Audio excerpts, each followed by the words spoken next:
L'Alguenya i les seues històries.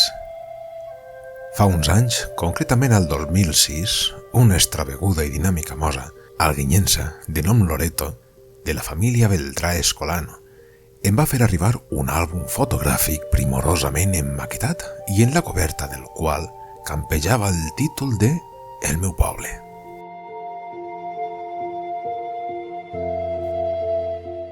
Obrir l'àlbum esmentat i quedar gratament sorprès pel seu contingut, on unes magnífiques fotografies recollides per ordre cronològic et fan viure la història d'un poble que, encara que no el coneguessis, et fa sentir de seguida proper i familiar.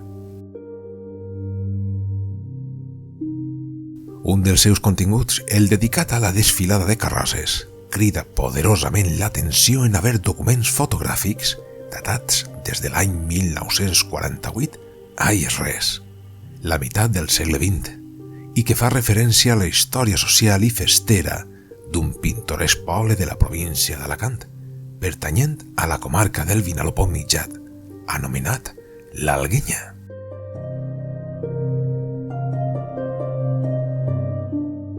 Emociona quan es contemplen aquests documents fotogràfics a través dels quals es pot repassar la vida de la seva gent, les que ja no hi són i les d'aquells nens que al dia d'avui seran uns ancians respectables que a l'ombra dels arbres de les seues places conten les 1001 històries del seu estimat poble de l'Alguenya.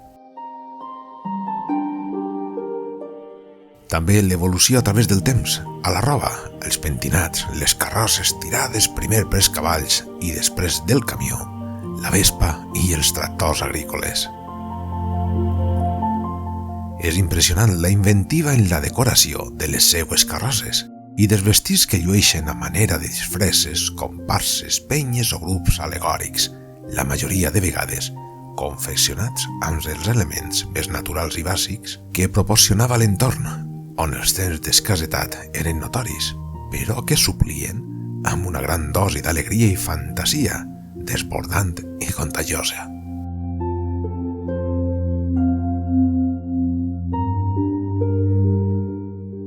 És la intenció d'aquest modest treball de l'Alguenya i les seues històries de deixar plasmat aquell apartat de la desfilada de carrosses de l'àlbum facilitat per Loreto, àlbum del seu germà Antonio Manuel, perquè cadascun dels fills i filles de la població de l'Alguenya que ho vegi, rememori i explique les seues pròpies històries.